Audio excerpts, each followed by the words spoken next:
So that's what it is. Because I know, because I work, Five, with young people on the job, and they told me they can't three, watch baseball. 2, 1. Hey, welcome to another segment of Hardcore Sports. So glad you joined us for another segment of Hardcore Sports. Shout out to Eileen Hanlon. Shout out to Eileen Hanlon. Go Eli. We haven't heard that in a while. Go Eli. We haven't heard her voice in a while. Go Eli. Shout out to Dan the Man. Hey, what's up? What's going on? Kenny Graham is on vacation this week, and we shout out to him as well. Our executive producer, shout out to him as well. But in hardcore sports news, how Jose Calderon is the Knicks' new point guard, and perhaps the final impetus for Carmelo Anthony to decide against leaving New York for greener pastures. Calderon has not yet spoken to Anthony, but plans to soon. The 32-year-old playmaker wants to tell Anthony he can make the game easier for the Knicks superstar, who failed to make any of these 3 All-NBA teams this season, with Raymond Felton at the controls. Anthony will meet with Chicago, Houston, Dallas, and also the Lakers, where he owns a home in L.A. He's a great player, one of the best. I love to play with him, Calderon said in a conference call Friday. I'm hoping to talk to him for sure. I love to make everything easier for him and make the team successful and try to get as far as we can. Calderon is the key piece from the Dallas in a 6-player blockbuster trade to upgrade the forever inept Knicks at the point guard position. Knicks team president Phil Jackson added 7 players to the roster in a 30-hour span, including 3 second-round draft picks. Calderon is the one who matters, and Jackson said Anthony saw value in the deal. I think I can help him to get the pressure off of him and just give him the ball when he's ready for it, Calderon said. That's what I've been doing. I did it in Toronto with Chris Bosh. I did it with DeMar Rosen last year in Dallas and with Dirk Nowitzki. And I'll just try to help him every time. Because of my 3-point ability, I can give him even more space, so that it'd be great space for him. Yeah, the Knicks pulled off a huge deal this week, picking up Jose Calderon. I mean, Dan knows behind the scenes. Calderon, I love Calderon coming to the Knicks. This is like for me, it's almost like a dream come true. Because, first of all, Jose Calderon is underrated. He's an underrated point guard. He puts up the numbers. You can't really see it with Dallas because he wasn't handling the ball all the time because Dallas had Monte Ellis.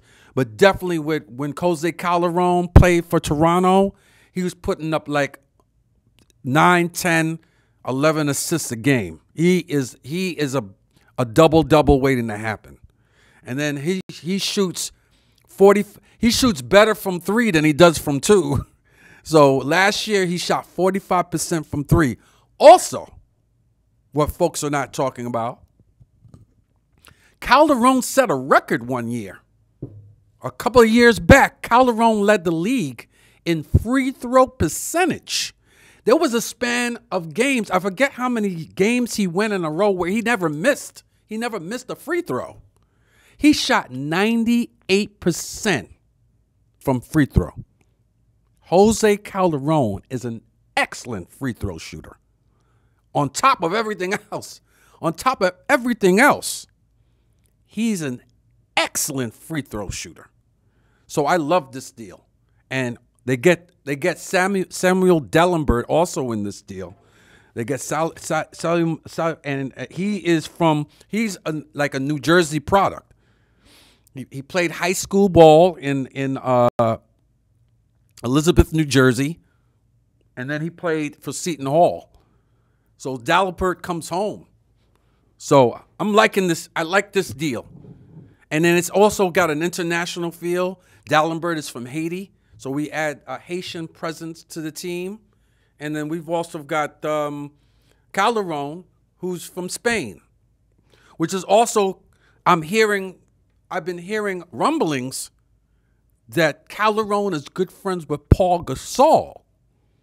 So we could have, and Paul Gasol could sign with the Knicks with their mid-level exception or something like that. The Knicks have like a mid-level exception where they can sign a player for, I think, $3.5 million. So Calderon and Gasol are good friends. Well, he's good friends with both Gasols. As you know, there's Marc Gasol, who's also a free agent. You have Marc Gasol, who plays for the Grizzlies, who's a free agent, and both Gasols actually are free agents. And there is word out there that the Knicks are trying to get both of them. The Knicks are trying to get both of them here. Paul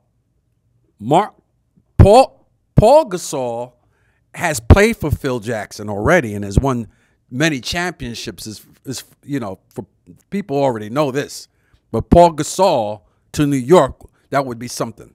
And you have Dalembert and you have Gasol, and hopefully you have both Gasols. I'm not saying that's going to all happen tomorrow, but I'm hoping that they can get one of the Gasols, hopefully Paul Gasol, to sign next week or in July sometime. So, Dan, what do you think of this deal? I know you're not a Knicks fan, but what are you thinking about this deal? Well, the one guy that you didn't mention that the Knicks got in the deal, I think I like him a lot, is Shane Larkin. You know, it's like getting a number 1 draft pick for the Knicks. He was hurt this past season. I think he broke his ankle or something like that. You know, he's the son of Baseball Hall of Famer Barry Larkin. You know, that's a good pick. That's a real good pick because he plays point guard and he's young. So yeah, he's 21. Yeah, so that's the guy that I look more or less because, you know, Calderon is all right, but the knock on him and also the knock on Dalembert, they both don't play defense. You know, and I was reading something on the Dallas website. A lot of them was happy that both of them left, you know, because they said that Calderon got beat off the dribble a lot, you know. So as far as Calderon, you know, he gets reunited with Bayani. That's if he stays. Yeah.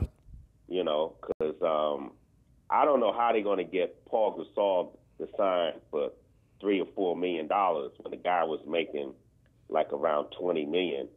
So I'm thinking that, you know, in order for them to get Paul Gasol, even a Marc Gasol, the Knicks might have to find a taker for Bayani's contract and try to get rid of that. That's the only, you know, that's the only reason I see for them getting Paul Gasol. They have to try to find a way to get rid of Bayani, even though Bayani gets reunited with his point guard.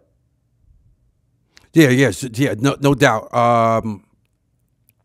Yeah, we don't know what's going to happen with Bargnani with the Knicks and Amari Stoudemire. This is a big chunk of their salary structure right now. This is the two major, I wouldn't say major, but they're the big chunks. With Bargnani making $12 million and Stoudemire making $23 million. And you know what, too? You know, looking at Stoudemire, I don't know what Phil Jackson can do, but who knows? He might can swing a deal. Who knows? Maybe to trade Stoudemire to the Lakers because you're going to have about $20 million coming off the cap.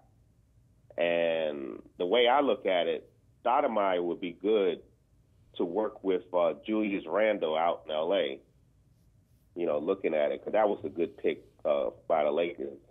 I don't know. Those two guys could be the pieces to get Paul Gasol, Stoudemire, and Bayani, because I don't think Paul Gasol going to sign for no $3 or $4 million. That's ridiculous. Yeah, they may do a sign and trade. They might do a sign and trade with L.A. With that, you know, but nobody's talking about that. I mean, right? Because the Stoudemire got that year left. He got $20 million coming off the cap, and then I don't know how long Kobe signed for. And if his money come off the cap, you know. Kobe got 2 more years. Kobe has 2 more years. Yeah, then you got you have Steve Nash is still on their books too. So and you reunite Nash and Stoudemire. Right. Yeah, that's what they do for that 1 year, and then LA will have money coming off the cap. I can see them getting Paul Gasol in a deal like that because I read a little bit about what the Knicks are trying to do. They're going to run the triangle offense, so the Knicks going to need as many pieces possible that to help run it and have some of the young guys that the Knicks got in the draft learn it. You know, so if the Knicks could get Paul Gasol, you know, you already got you got Lamar Odom, you got Fisher, and Phil Jackson will orchestrate the triangle offense. And and Calderon, we brought Calderon really to orchestrate the triangle offense because very unselfish player, and he's willing to listen. So that's what the Knicks are going to do. And also, they really want to, looking at the way the Knicks are going, they really in rebuilding stage. They're not really telling the fans because the Knicks made the couple of good draft picks when they drafted early. That was an excellent pick because this guy, he was leading Wichita State, who had an undefeated season. I mean, he was their main scorer. I mean, say if Carmelo Anthony doesn't come back, the Knicks do have a guy that they can put in the starting lineup and maybe score 20 to 25 points. And the other guy that the Knicks got, who's the brother of, I can't even pronounce this guy's name, the Greek guy. Antetokounmpo or something like that? Yeah, he's a good defensive presence. He's not like his brother, who's very explosive and can dunk and explosive off the dribble. This guy got a little game. The Brooklyn Nets were looking at him, in the draft combine. They like what they saw with him, because I guess they watched him play in the D League last year. So the Knicks got 2 good picks, and then you put Shane Larkin. You have Tim Hardaway Jr. So they really rebuilding, but I guess the fans want to see otherwise. But they got some good young players, and I think Knicks fans should be very ecstatic that they gotten younger over the past few days. Well, I beg to differ about Dalembert, number one. I think Dalembert is definitely a defensive presence. He always one of the leaders in the league in block shots. So yeah, but he doesn't have the lateral movement because he's been injured off and on. A lot of teams looked at him. Even the Nets have looked at him over the past 4 years, but they couldn't pull the trigger because he's not the same guy. And Billy King, I believe, drafted him to the 76ers. So Billy King knows about him. And if he was any good, the Nets would have definitely picked him up. So I think he's on the downside of his Oh, yeah, he's definitely on the downside of his career. Absolutely. He's definitely on the downside of his career for sure. And also Gasol as well. Gasol is definitely in the downside of their careers. But as far as experience in the paint, both of these guys, especially Gasol more than Dalembert, Gasol knows how to handle the triangle. So he's played for Phil, and that's that's one of the things that getting Phil here is definitely getting Gasol here, who knows. Fisher is the head coach. Fisher and Gasol have played together, so you have basically a few guys now. And then remember, don't forget, we have Lamar Odom on this team as well.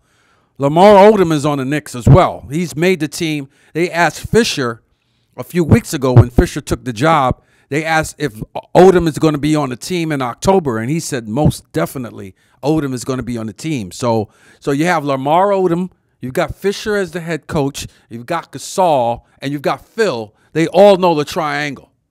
So well, if they get Gasol, because I don't see Dalembert, being a starting center. I mean, yeah, he's going to come off the bench for Gasol. They're going to share minutes. Gasol is going to be the main piece at the center spot with Dalembert coming off the bench. Now the Knicks will be. I don't know what they're going to get from Banyani, but I can look at them and see that they have Gasol and Banyani. They could spread the floor much better, with the triangle offense than if they had a guy that, basically a low post scorer, a ball hog. So, I mean, it looks good for them as far as them rebuilding. This is about the young players, basically. The Shane Larkin, the Clee Anthony Early, the guy they got from Greece, and and whoever the Knicks are going to get, And the Knicks still got the young players. I don't know what they're going to do with Torrey Murray, but there's been quite a few interests from teams for Torrey Murray. Even the Nets are interested in Torrey Murray because he's a tall. He's around 6'5", a tall point guard. And then they have Jeremy Tyler. I don't know what the Knicks are going to do with him. But yeah, and also that's another thing up in the air. Dalembert might not be signed. That's another thing that's up in the air. We probably have to wait till July 1 to find that out as well. Dalembert is part of this trade. Remember, this particular school season is over. A new year starts. The basketball year starts July 1. For those who don't know, the basketball year, the NBA new year starts July 1. So that's when all these guys get to sign. That's when LeBron gets to sign and Melo gets to sign because it's a whole new year. July 1 starts a whole new 2014-2015 season. That's when the new season starts. I was going to ask you a question. Say the Knicks, say they get Paul Gasol. You think that would be the deal breaker to bring Carmelo Anthony back to the Knicks? I mean, I don't know if it's a deal breaker, but I think that Melo wanted a change in the structure of the thing, and I think Phil has done. I think the deal breaker really to keep Melo here was getting Phil Jackson here. I mean, doing what Phil's doing is another thing. I mean, and Phil being here changes the whole aspect of. I mean, we haven't even gotten into it, but Phil Jackson just being here changes the whole dynamic of the Knicks. I mean, there's no other team in the league where an owner is spending $60 million on his GM president and another $25 million on a head coach. So that's $85 million between the head coach. This is something that's unprecedented, and it's something that hasn't even talked about on sports radio. The Knicks are spending $85 million, close to $100 million on the president and head coach. And I think it's unprecedented. So I think that Phil Jackson running the show just brings a lot of credibility to the Knicks front office. And folks want to deal with him, regardless of, and you see, this thing with Dallas, people talking about the Knicks got the better of the deal. People want to deal with Phil, regardless if Phil reached out to me today. Phil is something else. And then on top of all of that, on top of the $85 million between the two, it's 18 rings between Fisher and Jackson. 13 rings for Jackson, 5 with Fisher. People respect that. So when LeBron or Melo or whoever, Kevin Love or Chris Bosh meet Phil Jackson, The guy who brought championships to Michael Jordan and Kobe Bryant and Shaquille O'Neal. They're looking at rings. That means a lot.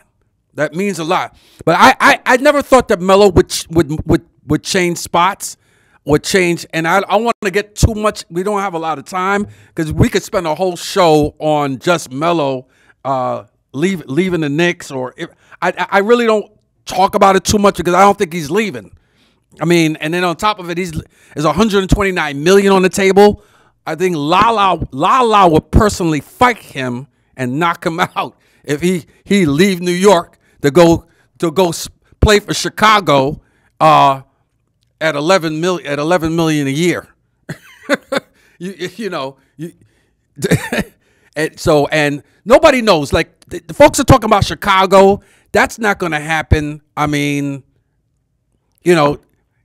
Chicago doesn't even have. They have to amnesty Boozer, and they don't even want to do that. So I don't think Melo is leaving.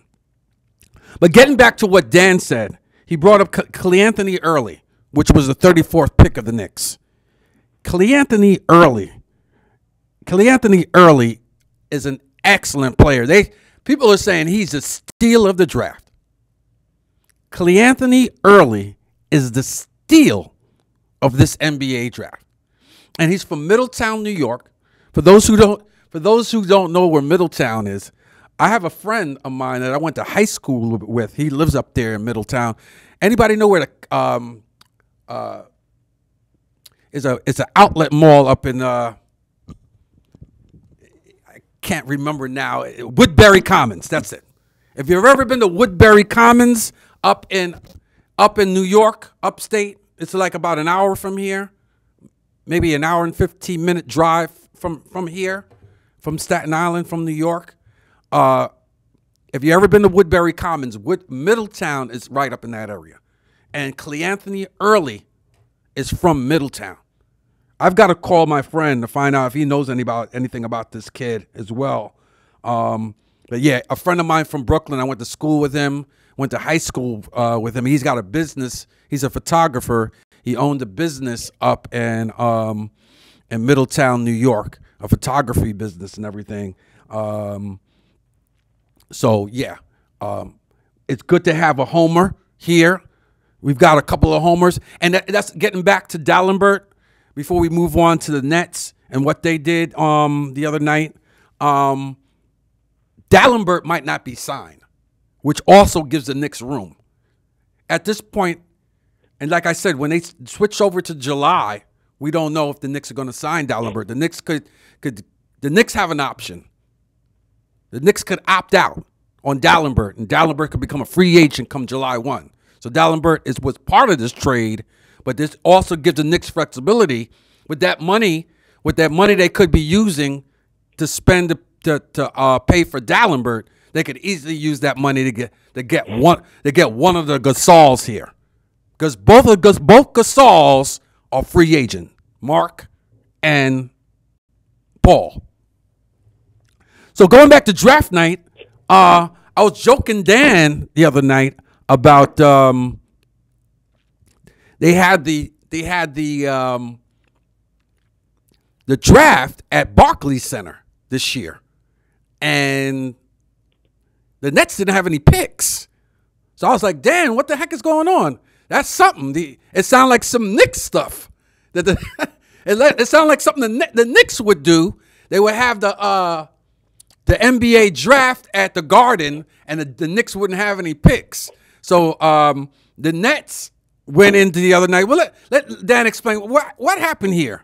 Now the Nets ended up getting some picks. How did this end up happening at the 12th hour? Well, Billy King, always makes the splash on draft day.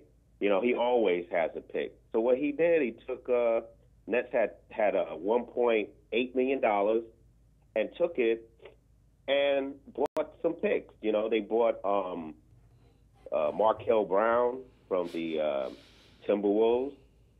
Then they took part, I think it was $500,000. They bought the 59th pick, which was Xavier Timms, I believe is how to pronounce his name. Then they took another $300,000 and got Corey Jefferson.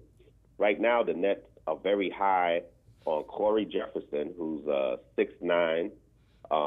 He played for Baylor. He played alongside Isaac Austin. If everybody remember draft night, the NBA drafted Isaac Austin because he had some type of syndrome or something like that, and also Markel Brown. The Nets are very high on him. He's a leaper. He has a 44 vertical leap. He's one of had the highest vertical leap in the draft. And this guy dunks. And he played alongside Marcus Smart at Oklahoma State. And he can shoot the three. And basically, from what I'm reading, he's a lock to be on the Brooklyn roster. Plus, the Nets needed some athletic guys that, can freestyle, basically dunk, besides Mason Plumlee. So it's a good addition. And the other guy's a real good shooter, Xavier Timms. So, the Nets like his shooting because he was a scorer for San Diego State, and that's the alma mater of the late Tony Gwynn. And believe it or not, Tony Gwynn still holds some of the basketball records at San Diego State when he played basketball. So those are good picks. And Billy King, you never count Billy King out. Even the free agency, a lot of people said the Nets don't have the money to get players. But always watch what Billy King does. He takes something out of nothing. So just remember, when July 1st come around, I know the Nets will probably be losing Blatch to free agency. They probably will lose Sean Livingston and Allen Anderson. Look for the Nets to pull a rabbit out the hat after July 1st. It's going to be kind of difficult. The Nets are over the cap, and everybody's been talking about them being way over the cap, and then the luxury tax, $100 million in luxury tax. But we'll see.